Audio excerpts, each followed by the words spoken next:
সকলে এখানে একত্রিত হয়েছে। আমরা প্রায় 6টার দিকে আমাদের এই আলোচনা সভা শুরু করেছি।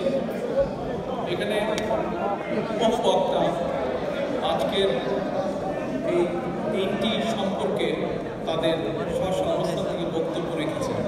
আমরা অনেক কিছু জানতে পেরেছি।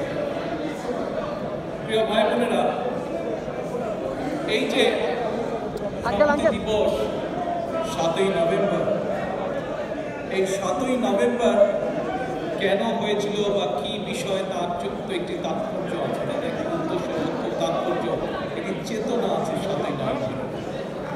আমি মনে করি যে বাংলাদেশ সৃষ্টির পরে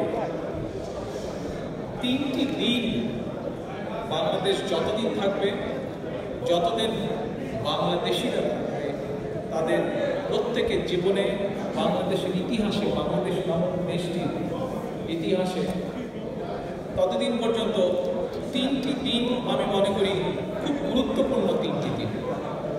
একটি হচ্ছে 26শে মার্চ, একটি হচ্ছে 16ই ডিসেম্বর, আর আরেকটি হচ্ছে 7ই নভেম্বর। এই যে 7ই নভেম্বর, এই 7ই নভেম্বরটা পর্যায়ক্রমিকভাবে এসছে। 26, 16 এবং তারপরে 7 আমাদের জাতীয় ও সামগ্রিক দিবস এই 7ই নভেম্বর। তার আগে আমরা কি দেখেছি? তার আগে আমরা দেখেছি যে 1971 সালে 26শে মার্চ, যখন দেশের মানুষ, প্রতিটি সাধারণ মানুষ, প্রতিটি দেশপ্রেমিক মানুষ, প্রতিটি গণতন্ত্রকামী মানুষ, স্বাধীনতা প্রিয় মানুষ স্বাধীনতার মুখ হয়েছে। সেই সময় যারা দায়িত্বে ছিল, সেই সময় যারা নেতৃত্বে ছিল রাজনৈতিকভাবে, তারা ব্যর্থ হয়েছিল দেশের মানুষকে সংঘবদ্ধ করে আনুষ্ঠানিকভাবে স্বাধীনতা যুদ্ধের ডাক দেবে। কিন্তু সেদিন সাধারণ মানুষের, দেশের মানুষের মনের কথা অনুধাবন করতে পেরেছিলেন, বুঝতে পেরেছিলেন আমাদের নেতা শহীদ রাষ্ট্রপতি জিয়াউর রহমান। এবং 26শে মার্চ 1971 সালে সেদিন শহীদ রাষ্ট্রপতি জিয়াউর রহমান স্বাধীনতার ডাক দিয়েছিলেন।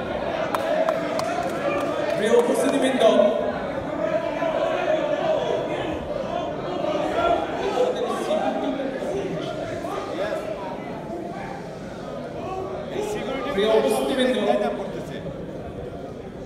শহীদ রাষ্ট্রপতি জিয়াউর রহমান স্বাধীনতার ডাক দিয়ে কিন্তু আত্মগোপন করেননি।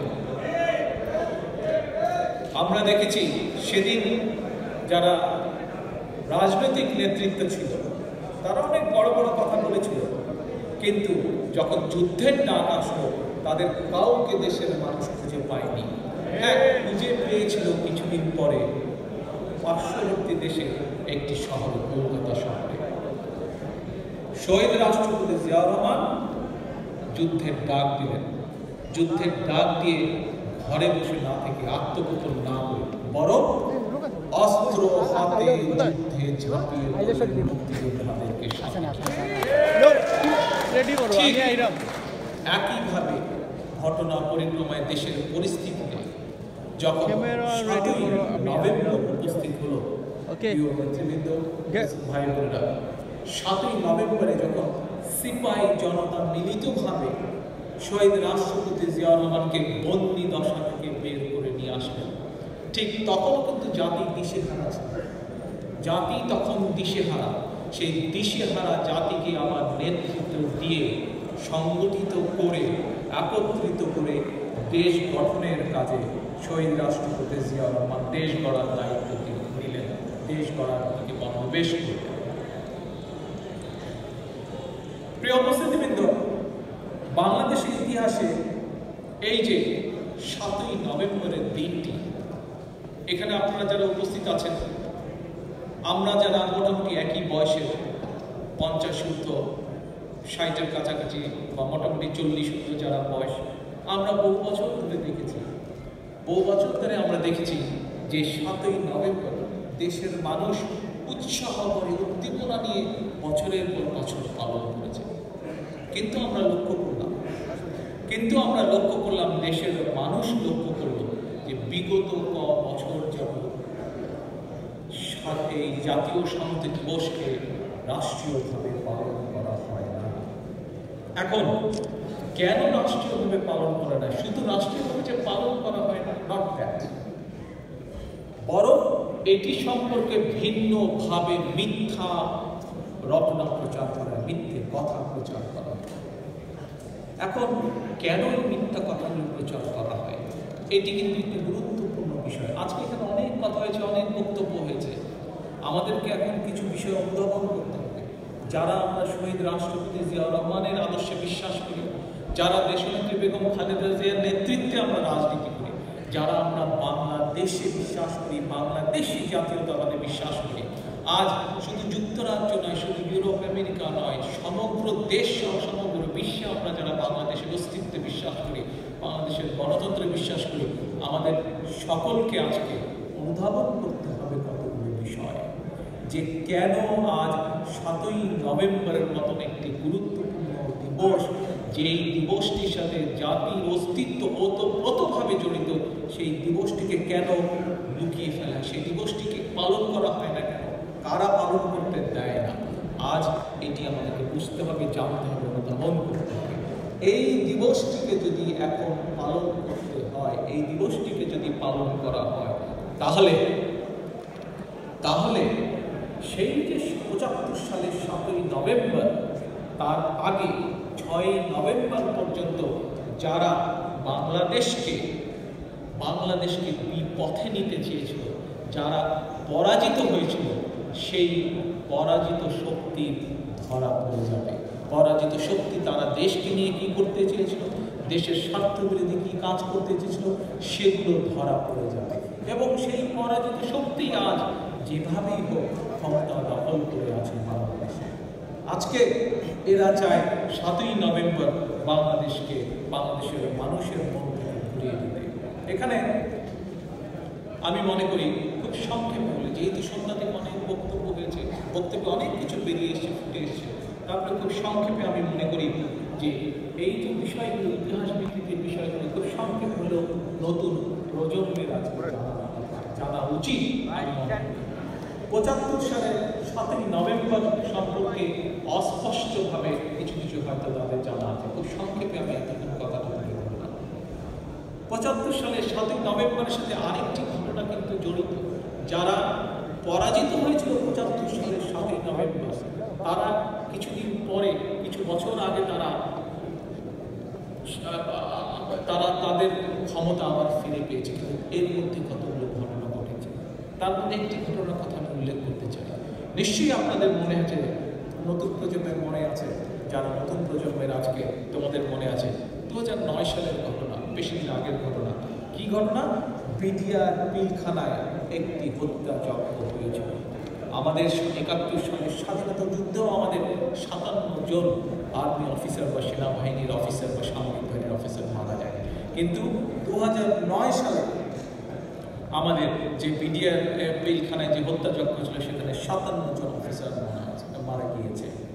সেনা হত্যাযজ্ঞের দিনটি আমি মনে করি, এর আগে বক্তব্যও বলেছে যে ইনশাল্লাহ বিএনপি জনগণের সমর্থন নিয়ে ভবিষ্যতে যেদিন সরকার গঠন করবে, এই দিনটিকে জাতীয় শোক দিবস হিসাবে পালন করবে। আপনারা খেয়াল করে দেখেন, যেভাবে এই নিশিরাতের সরকার, অবৈধ ভোটচোর সরকার যেভাবে 7ই নভেম্বরকে নীরবে চলে যেতে দেয়, ঠিক একইভাবে তারা বিডিআর হত্যাযজ্ঞের যে দিনটি, সেই দিবসটিকেও তারা কোনোভাবে সামনে আনতে দেয় না, চায় না তারা যে জনগণ এটিকে মনে করুক। এখন এই যে দিনগুলো, জাতির যে গুরুত্বপূর্ণ দিনগুলো, জাতির জীবনের সাথে, অস্তিত্বের সাথে, স্বাধীনতা সার্বভৌমত্বের সাথে যে গুরুত্বপূর্ণ দিনগুলো, এই দিনগুলোকে কেন এরা ভুলিয়ে রাখতে চায়? কারণ এরাই হচ্ছে ওই অপশক্তি যারা বর্তমানে মহাজোটের নামে একজোট হয়েছে। এই মহাজোটের নামে একজোট হয়েছে তারা 75-এর 7ই নভেম্বর তারা দেশকে বিপথে নিতে চেয়েছিল, কিন্তু 7ই নভেম্বরের সিপাহী জনতার বিপ্লবের মাধ্যমে তারা পরাজিত হয়েছিল। এরাই চায় 7ই নভেম্বরকে জনগণ থেকে ঘুরিয়ে রাখতে, এরাই চায় সেই পিলখানা হত্যাযজ্ঞ থেকে জনগণের দৃষ্টিকে ফিরিয়ে রাখতে, জনগণকে ঘুরিয়ে রাখতে। এখন কারণ 7ই নভেম্বর ছিল, 7ই নভেম্বরের আগে দেশের কি অবস্থা ছিল কম বেশি অনেক বক্তাই এখানে তুলে ধরেছেন। 7ই নভেম্বর ছিল সিপাহী জনতার ঐক্যবদ্ধ প্রতিরোধের মুখে সেদিন বাংলাদেশের যে স্বার্থ বিরোধী অপশক্তি ছিল তারা সেদিন পরাজিত হয়েছিল। এই পরাজিত অপশক্তি কিন্তু দেশের গৌরব ও মর্যাদার যে প্রতীক ছিল সেই সময়, সেই সেনাবাহিনীকে তারা সেই সময় একবার চেষ্টা করেছিল রক্ষী বাহিনী থেকে আরম্ভ অনেক কিছু করে সেই সেনাবাহিনীকে তারা ধ্বংস করতে চেয়েছিল। কিন্তু সেদিন সাধারণ সৈনিক সহ সেনাবাহিনী সহ সিপাহী জনতা বিপ্লবের মাধ্যমে নিয়ে এসেছিল দেশকে আবার সঠিক পথে। ঠিক একইভাবে আবার যে ঘটনা তারা পরবর্তীতে ঘটিয়েছিল। 7ই নভেম্বরের সিপাহী জনতার বিপ্লবের মধ্যে দিয়ে কিন্তু স্বাধীন বাংলাদেশে সাম্য, মানবাধিকার, সামাজিক সুবিচার, মুক্তিযুদ্ধের যে এইসব মূল মন্ত্র ছিল, যার জন্য লক্ষ লক্ষ মানুষ স্বাধীনতা যুদ্ধে জীবন দিয়েছে, এইসব মূল মন্ত্র বাস্তবায়নের ক্ষেত্র উপস্থিত হয়েছিল। সেদিন শহীদ জিয়ার নেতৃত্বে জাতি হয়েছিল ঐক্যবদ্ধ, বাংলাদেশ ফিরে পেয়েছিল তার আপন গতিপথ। এবং সেজন্যই আজকে আপনারা যদি ইন্টারনেট ঘাটের, নতুন প্রজন্ম, তোমরা ইন্টারনেটে তোমরা সবাই কম বেশি এক্সপার্ট, তোমরা যদি ইন্টারনেট ঘাটো তাহলে দেখতে পাবে আন্তর্জাতিক যত ইন্ডিপেন্ডেন্ট মাধ্যম আছে, আন্তর্জাতিক যত পত্র পত্রিকা, যেখানে যত রেফারেন্স আছে, তোমরা যদি দেখো 75 সালে 7ই নভেম্বরের আগে দেশের কি অবস্থা ছিল, তোমরা যদি তার সাথে পরবর্তীতে যখন 7ই নভেম্বরের শহীদ রাষ্ট্রপতি জিয়াউর রহমান দেশের দায়িত্বভার গ্রহণ করলেন, সিপাহী জনতা গিয়ে যখন তাকে দায়িত্বভার দিল, তার পরবর্তীতে দেশের অবস্থা কি হয়েছিল সেই চিত্র পরিষ্কারভাবে ফুটে উঠবে তোমাদের কাছে। আমার বলার প্রয়োজনে তোমরা ইন্টারনেটের যুগ, ইন্টারনেটের মাধ্যমে তোমরা সেটি বের করতে পারো। সেদিন ধ্বংস হয়েছিল, সেদিন পরাজিত হয়েছিল এই অপশক্তি। এখন আমাদেরকে মনে রাখতে হবে একটি কথা, এখানে কয়েকজন বক্তা বেশ কয়েকটি সুন্দর সুন্দর কথা বলে গেছেন। এখানে একজন বক্তা বলে গেছেন কিছুদিন আগে সিলেট থেকে উনি ফিরে এসেছেন, হ্যাঁ তারেক রহমানের এজেন্ট বাস্তবায়ন করতে গেছেন। ইয়েস, হয়তো উনি গিয়েছেন। বিএনপির লক্ষ লক্ষ নেতাকর্মী, শহীদ রাষ্ট্রপতি জিয়াউর রহমান, দেশনেত্রী বেগম খালেদা জিয়া সহ এখানে উপস্থিত প্রত্যেকটি নেতাকর্মী, প্রত্যেকটি সমর্থক যারা বাংলাদেশের অস্তিত্বে বিশ্বাস করে, বাংলাদেশে বিশ্বাস করে, আমাদের প্রত্যেকের এজেন্ডা কয়েকটি আছে, তার মধ্যে একটি এজেন্ডা হচ্ছে বাংলাদেশের গণতন্ত্রের বাস্তবায়ন, বাংলাদেশের মানুষের ভোটের অধিকার প্রতিষ্ঠা করা। যে ব্যক্তি বলেছে তারেক রহমানের এজেন্ডা নিয়ে সে দেশে গিয়েছিল কয়েকদিন আগে, ইয়েস, আমার এজেন্ডার অন্যতম এজেন্ডা হচ্ছে দেশের ভোটাধিকার ফিরিয়ে আনা। বিএনপির এজেন্ডা এটি বাংলাদেশি জাতীয়তাবাদী শক্তির অন্যতম মূল এজেন্ডা, মানুষের ভোটের অধিকার প্রতিষ্ঠা করা। আজকে প্রিয় উপস্থিতিবৃন্দ, আমার সামনে যারা আছেন, ইন্টারনেট বা সোশ্যাল মিডিয়ার মাধ্যমে যারা দেখছেন, আজকে 7ই নভেম্বরকে শুধু জাতীয় শান্তি বিপ্লব দিবস বলে আমরা যে মনে করি, এটি যেমন সঠিক, একইভাবে সঠিক হচ্ছে 7ই নভেম্বরের আরেকটি বৈশিষ্ট্য, সেটি হচ্ছে বাংলাদেশের প্রকৃত শত্রু এবং মিত্র চেনার দিন। যারা সেদিন, যে শক্তি সেদিন পরাজিত হয়েছিল, তারা হচ্ছে বাংলাদেশের শত্রু। কাজেই আমাদেরকে সচেতন থাকতে হবে, আজ থেকে সচেতনতা বৃদ্ধি করতে হবে, যাতে ওই শত্রুর হাত থেকে, যে শক্তি পরাজিত হয়েছে, মহাজোটের নামে যে শক্তি সেদিন পরাজিত হয়েছে, তাদের থেকে আবার বাংলাদেশকে ফিরিয়ে আনতে হবে। প্রিয় দেশবাসী, বাংলাদেশের গণতন্ত্র প্রিয় জনগণ বর্তমানে এমন একটা অবস্থার মধ্যে দিয়ে পুরা দেশ, পুরা জাতি আমরা আজকে পার করছি, যেখানে মানুষের গণতন্ত্র বলতে যা বোঝায় কোনো কিছু অবশিষ্ট নেই। শুধু গণতন্ত্র, ভোটের অধিকার অবশিষ্ট নেই, মানুষের অধিকার, মানবাধিকার যাই বলুন না কেন অবশিষ্ট নেই। স্বাধীনতা যে স্বাধীনতা ৭১ সালে আমরা অর্জন করেছিলাম সেই স্বাধীনতা ভুলন্টিত। এবং আজকে বিভিন্ন পত্রপত্রিকায় যতটুকুই নিউজ আছে, বিভিন্ন কর্মকাণ্ডে যা মানুষের সামনে ফুটে উঠে, তার সকল কিছু সামনে রেখে এক বাক্যে আমরা বলতে পারি যে আজ শুধু স্বাধীনতা ভুলন্টিতই নয়, আমি মনে করি আমার সাথে লক্ষ কোটি বাংলাদেশের লক্ষ কোটি মানুষ মনে করে, যারা দেশকে ভালোবাসে, যারা বাংলাদেশকে ভালোবাসে, প্রত্যেকে মনে করে যে আজকে বাংলাদেশের স্বাধীনতা হুমকির সম্মুখীন। এখন বাংলাদেশের স্বাধীনতার হুমকির যদি সম্মুখীন হয়ে থাকে, আজ এই যে আলোচনা সভা, এই আলোচনা সভা আয়োজন করেছে যুক্তরাজ্য বিএনপি, অর্থাৎ বিএনপির একটি জেলা কমিটি আয়োজন করেছে। আপনারা যারা আজকে আমার সামনে বসে আছেন, আজকে আপনারা দেশ থেকে হয়তো অনেক মানুষ আজকে সোশ্যাল মিডিয়ার মাধ্যমে এই আলোচনা সভা আপনারা দেখছেন, অর্থাৎ আপনারা যারা দেখছেন, আপনারা যারা উপস্থিত আছেন, বিদেশ থেকে বিভিন্ন দেশ থেকে যারা দেখছেন, প্রত্যেকে কেন দেখছেন? কারণ আপনারা বিএনপি ধানের শীর্ষ সমর্থক, শহীদ জিয়ার আদর্শে বিশ্বাস করেন, খালেদা জিয়ার নেতৃত্বে আপনারা রাজনীতি করেন। কোন রাজনীতি?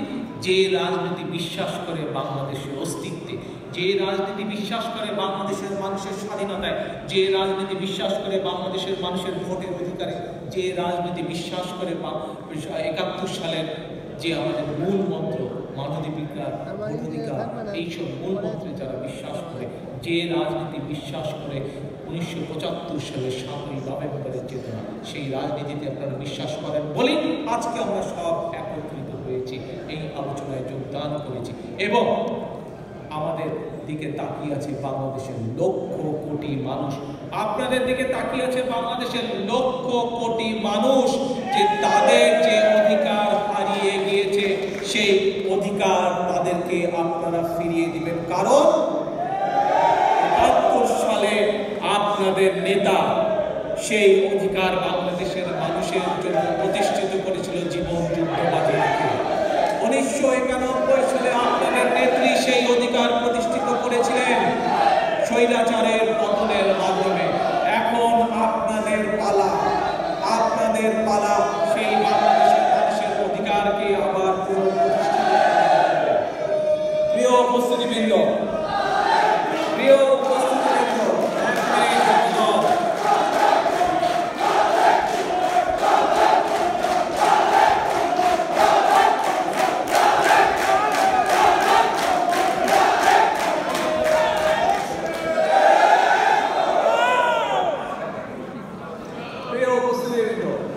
এখানে আরেকটি গুরুত্বপূর্ণ কথা আপনাদেরকে বলতে চাই, যা এই মুহূর্তে দেশের মানুষের প্রতিটি বাংলাদেশি মানুষের জীবনের সাথে জড়িত, প্রতিটি বাংলাদেশের সমাজের সাথে জড়িত, যা বাংলাদেশের অস্তিত্বের সাথে জড়িত, বাংলাদেশের সাথে জড়িত।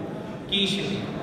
এই যে ১৯৭৫ সালের ৭ই নভেম্বর যারা দেশকে বিপথে নিতে চেয়েছিল, ৭ই নভেম্বরের আগে যারা দেশকে বিপথে নিতে চেয়েছিল, ১৯৭৫ সালের ৭ই নভেম্বর সেই শক্তি পরাজিত হয়েছিল।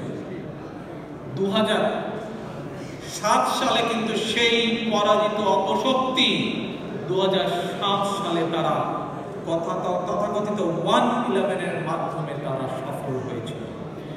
এবং তাদের সেই যে সফলতা, এটি দেশের পক্ষের সফলতা নয়, এটি দেশের মানুষের পক্ষের সফলতা নয়। তথাকথিত সেই যে 1-11, এই 1-11 ছিল দেশে বিদেশে জাতীয়তাবাদী শক্তির ইমেজকে ক্ষুণ্ণ করার একটা ধারাবাহিক চক্রান্তের কুফল। একটা 1-11-এর প্রেক্ষাপট তৈরি করার জন্য আপনাদের নিশ্চয়ই অনেকের খেয়াল আছে, 1-11-এর প্রেক্ষাপট তৈরি করার জন্য তখন শুরু হলো জঙ্গি নাটক। দেশের ভিতরে যারা দেশের স্বার্থে বিশ্বাস করে না, যারা বাংলাদেশের অস্তিত্বে বিশ্বাস করে না, যারা ষড়যন্ত্রে বিশ্বাস করে, এইরকম কিছু মানুষ এবং দেশের বাইরে তাদের যারা কিছু দোসর আছে, তাদের কিছু সহযোগী আছে, তাদের প্রচেষ্টায় তারা জঙ্গি নাটক শুরু করল ২০০৪ সাল থেকে। কতগুলো জঙ্গি নাটকের মহড়া। এবং শুধু তাই নয়, 2004 থেকে 2005, 2006 এর মধ্যে এগুলা ঘটনা ঘটলো। 2004 সালে তারা আরেকটি ঘটনা ঘটালো। কি সেটি? 21শে আগস্টের ঘটনা। এটি তাদেরই ঘটনা, পরিষ্কারভাবে তাদের ঘটনা, বিভিন্ন প্রেক্ষাপটে আছে প্রমাণিত যে এটি তাদের ঘটনা। প্রিয় উপস্থিতিবৃন্দ, এই যে জঙ্গি ঘটনা, এই যে 21শে আগস্টের ঘটনা, এই যে 1/11 এর ঘটনা, এই সব একই সূত্রে গাঁথা। এবং এই 1/11 এর ঘটনা, এই যে 1/11 ঘটনা ঘটলো, এই 1/11 এর ঘটনার পথ ধরেই কিন্তু 2075 সালের 7ই নভেম্বরের সেই পরাজিত অপশক্তি রাষ্ট্র ক্ষমতা দখল করলো। এবং রাষ্ট্র ক্ষমতা দখল করে প্রথমেই তারা কি করলো?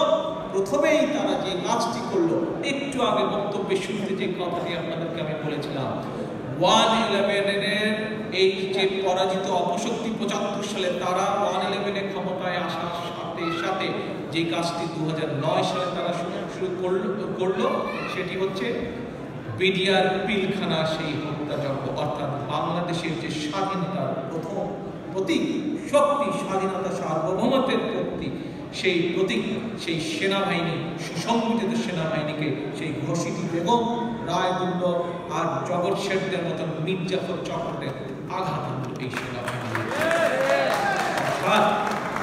আজকে আমাদের সামনে পরিষ্কার 75 সালের সেই পরাজিত অপশক্তি তারা তাদের ষড়যন্ত্র অব্যাহত রাখলো এবং 2000 সালে সেই 21শে আগস্টের ঘটনা, জঙ্গি নাটক, 2007 সেই 1/11 এবং 2009 যে পিলখানার ঘটনা, সব মিলে তারা দেশকে একটি ষড়যন্ত্রের পথে নিয়ে গেল। দেশকে আজকে কোথায় নিয়ে দাঁড় করিয়েছে এটি আমাদের সকলের সামনে আজকে দিবালোকের মতো পরিষ্কার। শুধু এই কাজটি তারা করেনি, সেনাবাহিনীকে আঘাত আনার সাথে সাথে তারা আরেকটি দিকে আঘাত আনল। সেনাবাহিনীকে, বাংলাদেশের সেনাবাহিনীকে যেরকম আমরা যেভাবে আমরা স্বাধীনতা, সার্বভৌমের প্রতীক দেখি, ঠিক একইভাবে বাংলাদেশের গণতন্ত্রের প্রতীক, বাংলাদেশের গণতন্ত্রের প্রতীক দেশ নেত্রী বেগম খালেদা জিয়ার উপরে তারা আঘাত আনলো এবং তাদের তল্পি বাহক বিচার ব্যবস্থার মাধ্যমে দেশনেত্রী বেগম খালেদা জিয়াকে চক্রান্তের মাধ্যমে তারা বন্দী করে রাখলো। এখন প্রিয় দেশবাসী, প্রিয় ভাই ও বোনেরা, স্বাধীনতা উত্তর বাংলাদেশে 75 সালে 7ই নভেম্বর আগ পর্যন্ত সারা দেশে যে ধরনের ভয়াবহ অবস্থা, পরিস্থিতি বিরাজমান ছিল, আজকে পরিস্থিতি কোনো অংশেই তার থেকে, কোনোভাবেই তার থেকে ভালো নয়, বরং অনেক অনেক বেশি। আজকে আমরা যেদিকেই তাকাই, যেভাবে তাকাই, এখানে অনেক বক্তা বলে গেছেন। আজকে পত্রপত্রিকা খুলুন, সোশ্যাল মিডিয়া দেখুন, কৃষি আমরা দেখি, গুম, খুন, অপহরণ, ব্যভিচার, অবিচারের মাধ্যমে বাংলাদেশ ভরা। যারা এখন বাংলাদেশের রাষ্ট্র ক্ষমতা দখল করে রয়েছে, এদের একটা পরিচয় হয়ে গিয়েছে এরই মধ্যে সারা বিশ্বে। এদের পরিচয়টা কি জানেন? জানতে চান? শুনতে চান? বলেছি তো আগে, আবার বলবো, গভর্নমেন্ট অফ দি মাফিয়া, তারপরে of the mafia, by the mafia, for the mafia. এই হচ্ছে আমাদের নিশিরাতের যে সরকার, নিশিরাতের ভোট চোরের যে সরকার, তাদের আন্তর্জাতিক পরিচয়। কিছুদিন আগে আপনারা দেখেছেন আল জাজিরা কি নিউজ করেছে। আল জাজিরা সেই নিউজের মাধ্যমে পুরো বিশ্ব আজকে এদেরকে ডাকে government of the mafia, by the mafia, for the mafia. আজকে বাংলাদেশ একটা মাফিয়ার চক্করে পড়ে গিয়েছে। এই মাফিয়া দেশের প্রত্যেকটি প্রতিষ্ঠানকে, প্রত্যেকটি সাংবিধানিক প্রতিষ্ঠানকে আজকে এই মাফিয়া ধ্বংস করে দিয়েছে। সেটি আমরা নির্বাচন কমিশন বলি, বিচার বিভাগ বলি, যাই বলি না কেন, প্রত্যেকটিকে তারা আজকে ধ্বংস করে দিয়েছে। আজকে একটি এক্সাম্পল তুলে ধরতে চাই কিভাবে তারা ধ্বংস করেছে। বিচার ব্যবস্থা বলতে যে বাংলাদেশে কি আছে, কয়েকদিন আগে আপনারা নিশ্চয়ই খেয়াল করেছেন, পত্রিকা থেকে এসে বেশি দিন নেই, 1 সপ্তাহ আগের ঘটনা, মানে একটা উদ্বেগজনক ঘটনা, আশঙ্কাজনক ঘটনা। দেশের সর্বোচ্চ আদালতে দেখেছেন আপনারা কয়েকদিন আগে পত্রিকায় যে দেশের সর্বোচ্চ আদালতে একটা হত্যা মামলায় অভিযুক্ত দুইজন ব্যক্তির আপিল শুনানির তারিখ ছিল ৩রা নভেম্বর। ৩রা নভেম্বর ছিল আপিল শুনানির তারিখ।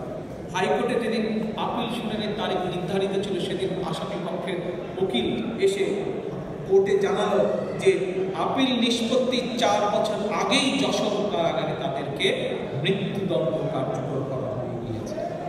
নেতৃবৃন্দ, প্রিয় উপস্থিতিবৃন্দ, আজকে বাংলাদেশের এই মাফিয়ারা বিচার ব্যবস্থাকে এমন করে নিয়ে গেছে, এমন জায়গায় নিয়ে গিয়েছে যে আজ একজন নির্দোষ বা একজন অপরাধ যেই হোক না কেন, বিচার বলে কোনো কথা নেই। বিচারের আগে তাকে ফাঁসি দিতে হবে। এই হচ্ছে আজকের অবস্থা। গত কয়েকদিন যেমন দেখেছেন আপনারা, দেশে আমাদের নেতাকর্মীরা অত্যাচার, নির্যাতন, গুম, খুন, কেস, কাচারি, গায়েবী মামলা সকল কিছু সত্ত্বেও আমাদের শত শত লক্ষ লক্ষ নেতাকর্মী কিভাবে প্রতিবাদ জানিয়েছে বিভিন্ন বিষয়ে। তার মধ্যে একটি গুরুত্বপূর্ণ বিষয় যা আমাকে, আপনাকে, আমার আত্মীয় স্বজন, ভাই বোন, খালা যাই বলি না কেন, আপনার আত্মীয় স্বজন দেশে যারা আছে প্রত্যেকটি মানুষকে প্রতিদিন যা স্পষ্ট করছে তা হচ্ছে দ্রব্যমূল্য। কিভাবে আজকে দ্রব্যমূল্যের অবস্থা কোথায় গিয়ে দাঁড়িয়েছে আজকে কোথায়। কিন্তু এই যে government of the mafia, by the mafia, for the mafia, যে মাফিয়া সরকার বলেন, নিশিরাতের সরকার বলেন, এরা কিন্তু ব্যস্ত আছে তাদের খুন নিয়ে। প্রিয় উপস্থিতিবৃন্দ, এর আগেও বলেছি আমরা, আজ আবারও উল্লেখ করছি, বক্তব্যের মধ্যে বলতে হয় অনেকগুলো কথা, আবারও বলছি, এই মাফিয়া সরকারের আমলে এই কয়েক বছরে দেশ থেকে প্রায় 10 লক্ষ কোটি টাকার মতো টাকা পাচার হয়ে গিয়েছে। এবং আপনাদের আশেপাশে, আপনারা যারা লন্ডন শহরে থাকেন, আপনারা আশেপাশে অনেকেই এই মাফিয়া সরকারের, এই মাফিয়া গ্রুপে তাদের যে দল, এই দলের বহু লোকজন এই এলাকায় আপনাদের আশেপাশে থাকে এবং তারা কিভাবে এই দেশে বাড়িঘর কিনছে, দেশের টাকা পাচার করে নিয়ে এসে, এ ভাই দাঁড়াও না, কথা শুনুন, কিভাবে তারা টাকা পয়সা নিয়ে এসে দেশ থেকে টাকা পাচার করে নিয়ে এসে বাড়িঘর সম্পত্তি কিনছে, আপনারা নিজেরাই তার সাক্ষী পাচ্ছেন। সেটি যুক্তরাজ্য বলেন, যুক্তরাষ্ট্র বলেন, কানাডা বলেন, অস্ট্রেলিয়া বলেন, সকল দেশে তার সাক্ষ্য রয়ে গেছে। হ্যাঁ, সেগুলো তো আছে, সেগুলোতে আছে। আজকে আপনাদের সামনে আরো দুইটি মর্মান্তিক কয়েকটি ঘটনা আমি তুলে ধরতে চাই। এরা তো ব্যস্ত আছে খুন নিয়ে আর দেশের মানুষের টাকা পাচার করা নিয়ে। আমাদের প্রায় কোটির উপরে প্রবাসীরা যারা রেমিটেন্স পাঠান, দিন রাত কষ্ট করে পরিশ্রম করে দেশে বৈদেশিক মুদ্রা পাঠান, রেমিটেন্স পাঠান, এই টাকাগুলো আমাদের প্রবাসীরা দেশে পাঠায়। আর এই মাফিয়া সরকারের যারা জ্ঞাতি গোষ্ঠী আছে তারা বিদেশে পাচার করছে নিজেদের আরাম, আয়, ভোগ বিলাসের জন্য এবং বলছে উন্নয়ন। আসেন নেতৃবৃন্দ, আমরা দেখি কিভাবে মানে দেশের প্রকৃত চিত্রের অনেক চিত্র বলে শেষ করা যাবে না এক রাতের মধ্যে। আমি ছোট্ট 2টি ঘটনা আপনাদের সামনে উল্লেখ করতে চাই, অত্যন্ত মর্মস্পর্শী ঘটনা, মর্মস্পর্শী 2-3টি ঘটনা উল্লেখ করতে চাই যে আজ দেশকে এই মাফিয়া সরকার কোথায় নিয়ে গেছে, যা শুনে আপনাদের প্রত্যেকের হৃদয় কেঁপে উঠবে। উপস্থিত টাঙ্গাইলের গোপালপুর, জুলাই মাস, এই গত কয়েক মাস আগের ঘটনা। টাঙ্গাইলের গোপালপুরের একজন মা শুধুমাত্র টাকার অভাবে নিজের 3 মাস বয়সী সন্তানকে 45,000 টাকায় বিক্রি করেছে। সারা দেশে যদি একটি ঘটনা ঘটতো এমন, এটা হয়তো উল্লেখ করা হয়েছে কোনো একটি ঘটনা বলা যেত। একটি ঘটনা ঘটেনি উপস্থিতিবৃন্দ, আমি আপনাদেরকে আরো একই ঘটনা আরো বলতে পারবো। ফেব্রুয়ারি মাস কুড়িগ্রামের উলিপুরে এক দম্পতি তাদের অর্থের অভাবে 2টি সন্তানকে মাত্র 25,000 টাকায় বিক্রি করে দিয়েছে। 2টি ঘটনা না, আরো ঘটনা আছে উপস্থিতিবৃন্দ। অক্টোবর মাস লালমনিরহাটের আদিত্যিমারিতে একজন মা তার নবজাতককে মাত্র 20,000 টাকায় বিক্রি করে দিয়েছে। এই হচ্ছে দেশের বাস্তব চিত্র। অভাবের তাড়নায় হয়তো যুদ্ধবিধ্বস্ত আফগানিস্তান বলেন, সিরিয়া বলেন বা ইয়েমেন বলেন, এসব দেশে হয়তো বা এই ধরনের যেই ঘটনা আপনাদের সামনে আমি উল্লেখ করলাম, হয়তো এই ঘটনা ঘটে থাকতে পারে। যুদ্ধবিধ্বস্ত দেশ হতেই পারে, কিন্তু বাংলাদেশ আজ 50 বছরের উপরে হচ্ছে বাংলাদেশ স্বাধীন হয়েছে, কিন্তু যেহেতু আজ জনগণের সরকার নেই, যেহেতু আজ একটি মাফিয়া সরকার, মাফিয়া গোষ্ঠী দেশের শাসন ক্ষমতা দখল করে রেখেছে, তাই আজ আমাদেরকে এই ঘটনা দেখতে হচ্ছে, এমন ঘটনা শুনতে হচ্ছে, পড়তে হচ্ছে, দেখতে হচ্ছে। নেতৃবৃন্দ, প্রায় এই মাফিয়া সরকারের লোকজন বলে না না না না, গণতন্ত্র না, আগে দরকার উন্নয়ন, আগে দরকার উন্নয়ন। কথা বলে না তারা? আসেন, উন্নয়নের কোনো টাকা পয়সার হিসাব দিয়ে কোনো উন্নয়ন দিব না। এর আগে আমি বলেছি ইন্টারনেট এটা অনেক কিছু উদাহরণ দিয়েছি। আমি ভিন্ন গতি আপনাদের কাছে আজকে উদাহরণ দিতে চাই। আপনাদের বিচার, যারা দেখছেন সোশ্যাল মিডিয়ার মাধ্যমে, আপনারা বিচার করবেন। বিচার করার কি আছে? দেশের ঘর থেকে রাস্তায় বের হলেই বিচার করা যায়। দেশের এমন অবস্থা, জল জল দিনের আলোর মতো, সূর্যের মতন পরিষ্কার দেশের চিত্র, তারপরেও বলছি আমরা সবাই আপাতত যুক্তরাজ্যে আছি, ইচ্ছায় হোক অনিচ্ছায় হোক যুক্তরাজ্যে আছি। যুক্তরাজ্যের একটি গবেষণা প্রতিষ্ঠান ইকোনমিস্ট ইন্টেলিজেন্স ইউনিট কিছুদিন আগে একটা রিপোর্ট প্রকাশ করেছে। রিপোর্টে তার নিরাপত্তার বিষয়টি এনেছে। উন্নয়ন উন্নয়ন উন্নয়ন, এই দেশে তো উন্নয়ন, এটাও তো উন্নত দেশ, সিঙ্গাপুরও উন্নত দেশ, আমেরিকাও উন্নত দেশ, কানাডাও উন্নত দেশ। এই উন্নত দেশের নিরাপত্তার, তারা 60টি দেশের নিরাপত্তার ইন্ডেক্স তৈরি করেছে। 60টি দেশের নিরাপত্তার ইন্ডেক্সের মধ্যে এই মাফিয়ারা যে উন্নয়ন করে, এই নিশিরাতের সরকার যে উন্নয়ন করে, এদের নম্বর কত জানেন? 60টি দেশের মধ্যে 54 নম্বর। 54 নম্বর। এই হচ্ছে তাদের উন্নয়নের উদাহরণ, এই হচ্ছে তাদের উন্নয়নের পরিস্থিতি। আসেন এবার 140টি দেশ, 140টি দেশের উন্নয়ন বলতে তো শুধু কটি রাস্তাঘাট ব্রিজ বোঝায় না। উন্নয়ন বলতে কটি ইমারত বিল্ডিং বানানো বোঝায় না। উন্নয়ন বলতে অনেক কিছু বোঝায়। উন্নয়ন বলতে বোঝায় শিশুদের কি অবস্থা দেশে, উন্নয়ন বলতে বোঝায় শিক্ষার কি অবস্থা, উন্নয়ন বলতে বোঝায় বৃদ্ধদের কি অবস্থা, উন্নয়ন বলতে বোঝায় রিটায়ারমেন্ট হলে মানুষের পেনশনের কি অবস্থা, উন্নয়ন বলতে বোঝায় চিকিৎসার কি অবস্থা, উন্নয়ন বলতে বোঝায় দেশের পরিবেশের কি অবস্থা, উন্নয়ন বলতে বোঝায় আমি যখন রাস্তায় বের হব তখন কতটা বুক ধরে শ্বাস নিতে পারবো, সেটিকেও উন্নয়ন বোঝায়। 140টি দেশের মধ্যে 140টি দেশের মধ্যে একটি র্যাঙ্কিং করা হয়েছে যে কোন দেশ বসবাসের কেমন উপযোগী।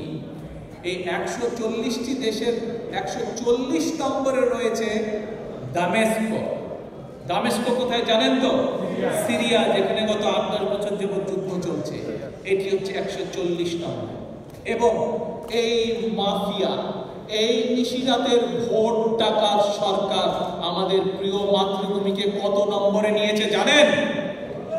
137 নম্বরে।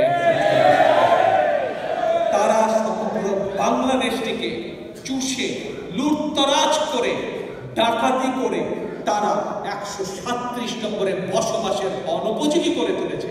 তাদের জ্ঞাতি গোষ্ঠী, আত্মীয় স্বজন বাংলাদেশের মানুষের কষ্টার্জিত বৈদেশিক মুদ্রাগুলোকে চুষে চুষে নিয়ে বিদেশে জমাচ্ছে, বাড়িঘর তৈরি করছে, আর বাংলাদেশকে, বাংলাদেশের মানুষের জন্য তারা বসবাসের অনুপযোগী করে গড়ে তুলছে। স্বাধীনতার 50 বছর পরে এসে এটিই কি আমাদের পাওয়া ছিল? এটিই কি আমাদের চাওয়া ছিল? অবশ্যই। তাহলে এটি কি ধরনের উন্নয়ন? তাহলে এটি কেমন উন্নয়ন? এই যে এখন আমরা এই কয়েকদিন আগে, এখনো শেষ হয়নি, 12 তারিখে শেষ হবে গ্লাসগোতে। আপনারা দেখেছেন, আপনারা গিয়েছেন, এখান থেকে বহু নেতাকর্মী আপনারা গিয়েছেন, সেখানে প্রতিবাদ সভায় আপনারা গিয়েছেন। গ্লাসগোতে জলবায়ু সম্মেলন হচ্ছে। কত দুঃখজনক, কত লজ্জাজনক একটি ব্যাপার যে আমাদের প্রিয় মাতৃভূমিকে এমন একজন ব্যক্তি এই জলবায়ু সম্মেলনে রিপ্রেজেন্ট করতে এসেছে, যারা নিজেরাই সুন্দরবন ধ্বংস করে দিয়েছে, যারা নিজেরাই সুন্দরবন ধ্বংস করে দিয়েছে, যে ব্যক্তি নিজে ব্যক্তিগতভাবে সুন্দরবনকে ধ্বংস করে দিয়ে আজ এসেছে জলবায়ু সম্মেলনে বাংলাদেশকে রিপ্রেজেন্ট করার জন্য। কি একটা ন্যাক্কারজনক, দুঃখজনক, লজ্জাজনক। প্রিয় উপস্থিতিবৃন্দ, প্রিয় দেশবাসী, ক্ষমতাসীন অপশক্তির সর্বগ্রাসী ষড়যন্ত্রে আজ আমার আপনার প্রিয় জন্মভূমি আজ অসহায়। শুধুমাত্র এই মাতৃভূমির পক্ষে কথা বলার জন্য, এই মাতৃভূমির স্বাধীনতার পক্ষে, সার্বভৌমত্বের পক্ষে কথা বলার জন্য আব্রারদের মতো সন্তানদেরকে, দেশের সন্তানদেরকে কিভাবে পিটিয়ে হত্যা করেছে আপনারা কিছুদিন আগে দেখেছেন। যারা বাংলাদেশের স্বার্থের পক্ষে সোচ্চার তাদেরকে কিভাবে প্রতিদিন গুম, খুন, অপহরণের শিকার হতে হচ্ছে, অথবা কাউকে ফেলে রেখে আসা হচ্ছে সীমান্তের ওপারে, যেমন আমাদের সালাউদ্দিন আহমেদ সহ আরো অনেককে সীমান্তের ওপারে ফেলে রেখে আসা হয়েছে। একজন মাত্র ক্ষমতা লোভে, ব্যক্তির ক্ষমতা লোভের জন্য আজ বাংলাদেশকে যেন মনে হচ্ছে ফেলানিকে যেরকম কাঁটাতারের উপরে ফেলে রেখে দিয়েছিল, বাংলাদেশকে মনে হচ্ছে ফেলানির মতন কাঁটাতারের উপরে ঝুলে থাকা একটি দেশ। আজ দেশের স্বাধীনতা বিপন্ন, দেশের সার্বভৌমত্ব বিপন্ন। আজ বেহাত বাংলাদেশ, বেহাত বাংলাদেশের গণতন্ত্র, নির্বাসিত বাংলাদেশের গণতন্ত্র আজকে বাংলাদেশের মানুষের অধিকার ভুলুণ্ঠিত, বাংলাদেশের মানুষের স্বাধীনতা ভুলুণ্ঠিত। তাই নেতৃবৃন্দ, আজকে 7ই নভেম্বরের এই বিপ্লব এবং শান্তি দিবসে আজকে আমি আমার দলের একজন কর্মী হিসাবে দেশে আমার লক্ষ লক্ষ নেতাকর্মী, বিদেশে আমার লক্ষ লক্ষ নেতাকর্মী, সমর্থক সহ, দেশের সমর্থক সহ সকলকে আমি আজ আহ্বান জানাবো যে আমাদের এখন আর বসে থাকার সময় নেই। আমাদের সকলকে আজ ঐক্যবদ্ধ হতে হবে। আজ বাংলাদেশের স্বাধীনতায়, সার্বভৌমত্বে শুধু নাগরিক নয়, শুধু বিএনপির নেতা কর্মী বা ধানের শীষের সমর্থক ভোটার বৃন্দই নয়, আজ যে সকল রাজনৈতিক দল আছেন, যে সকল রাজনীতিবিদ আছেন, যারা বাংলাদেশে হতে পারে, বাংলাদেশের বহু রাজনীতিবিদ আছেন যারা হয়তো আদর্শগতভাবে বিএনপির সাথে একমত নন, বাংলাদেশের বহু রাজনৈতিক দল আছেন যারা রাজনৈতিক আদর্শে হয়তো ভিন্ন মত পোষণ করতে পারেন, কিন্তু রাজনৈতিক আদর্শ আপনার বা আমার আলাদা হতে পারে, কিন্তু একটি আদর্শ, সেই আদর্শ হচ্ছে বাংলাদেশ। এই আদর্শতে তো কোনো পার্থক্য নেই।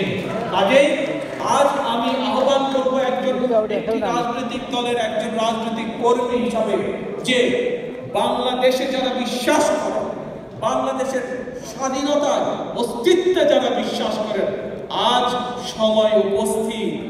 আজ এই দেশকে বাঁচাতে হবে। দেশ চাচ্ছে আমাদেরকে এগিয়ে আসতে, দেশ মাতৃভূমি চাচ্ছে এগিয়ে আসো, আমাকে রক্ষা করো, আমার স্বাধীনতাকে রক্ষা করো।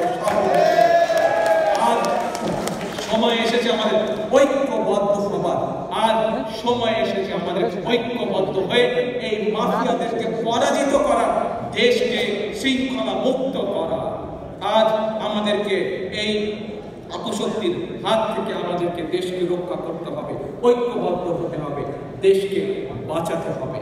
সেজন্যই আজ আমি সকলকে অনুরোধ করব, সকলকে আহ্বান করব, যারা বাংলাদেশি জাতীয়তাবাদের রাজনীতিতে বিশ্বাস করেন, এর বাইরেও যারা আছেন, একটু আগে যে কথাটা বলছি, আপনি যদি বাংলাদেশের বিশ্বাসী হয়ে থাকেন, বাংলাদেশের অস্তিত্ব বিশ্বাসী করেন, আসেন আমরা ঐক্যবদ্ধ হব।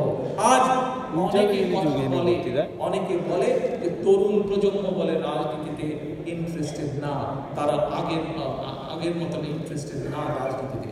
তরুণ প্রজন্মের তোমরা যারা আছো, তোমাদের কাছে আমি একটি আহ্বান জানাতে চাই।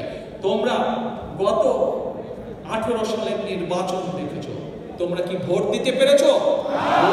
তোমরা পারোনি। তোমরা 14 সালের নির্বাচন, তথাকথিত নির্বাচন দেখেছো, 18 সালের তথাকথিত নির্বাচন দেখেছো, 18 সালে তোমরা ভোট দিতে পারো নাই। 14 সালের তথাকথিত নির্বাচন দেখেছো, 14 সালের তথাকথিত নির্বাচনে ভোট দিতে পারো নাই। তোমরা শাসক এলাকায় তরুণ প্রজন্ম বাংলাদেশে যারা উপস্থিত আছো, এই মুহূর্তে যারা দেখছো, যারা পরবর্তীতে দেখবে, আজকে হোক, কালকে হোক, দুদিন পরে হোক, এই অনুষ্ঠান হয়তো তোমরা দেখবে, এই তোমরা শুনবে। তরুণ প্রজন্মের কাছে আজকে আমি বলতে চাই, যে ভোট তোমরা দিতে পারোনি, আমি আজ আমার দলের একজন রাজনৈতিক কর্মী হিসাবে সমগ্র দেশের মানুষের কাছে আজ প্রতিজ্ঞা করতে চাই, তরুণ প্রজন্ম তোমাদের কাছে আমি পরিষ্কারভাবে তুলে ধরতে চাই, কারণ তোমরা আজ তরুণ প্রজন্ম, তোমাদেরকে এই দেশের দায়িত্ব নিতে হবে দুদিন পরে। কাজে তোমরা যদি রাজনৈতিকভাবে ইন্টারেস্টেড না হও, রাজনীতি তোমাদের করতে বলছি না, কিন্তু তোমাদেরকে তোমাদের দেশের প্রতি দায়িত্ব আছে, তোমাদের দেশের প্রতি আজ যদি তোমরা তোমাদের কর্তব্য সঠিকভাবে সম্পন্ন করতে না পারো, সঠিকভাবে দায়িত্ব পালন করতে না পারো, তাহলে পরশুদিন তোমাদেরকেই ভুক্তভোগী হতে হবে, তোমাদেরকেই ভুক্তভোগী হতে হবে। কাজে আজ আমি বলতে চাই, এই যে এখানে একজন বক্তা বলে গিয়েছিলেন যে এজেন্ডা, ইয়েস, আমার এজেন্ডা হচ্ছে আমি আমার নেতা কর্মী, আমার সমর্থক সকলকে নিয়ে বাংলাদেশে আগামী দিনে মানুষের ভোটের অধিকার প্রতিষ্ঠা করব। এই 7ই নভেম্বরের এটি হচ্ছে আমাদের আজকের এজেন্ডা, এটি হচ্ছে আমাদের আজকের প্রতিজ্ঞা, এটি হচ্ছে আমাদের লক্ষ্য, এটি হচ্ছে আমাদের উদ্দেশ্য।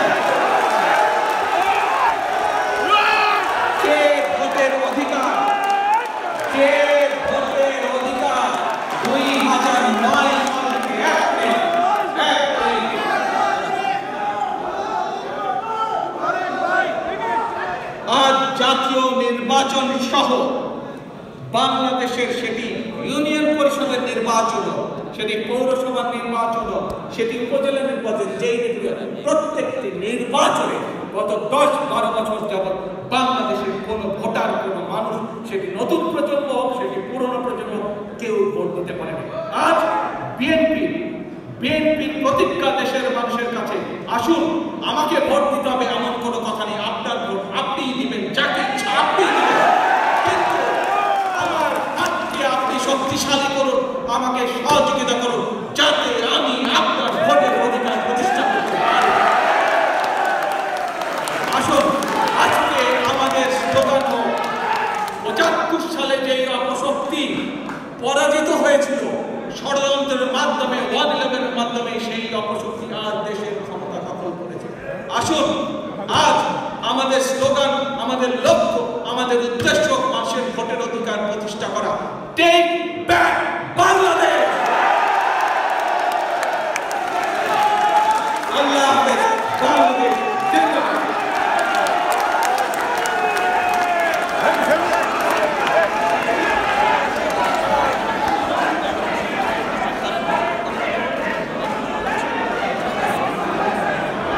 ধন্যবাদ।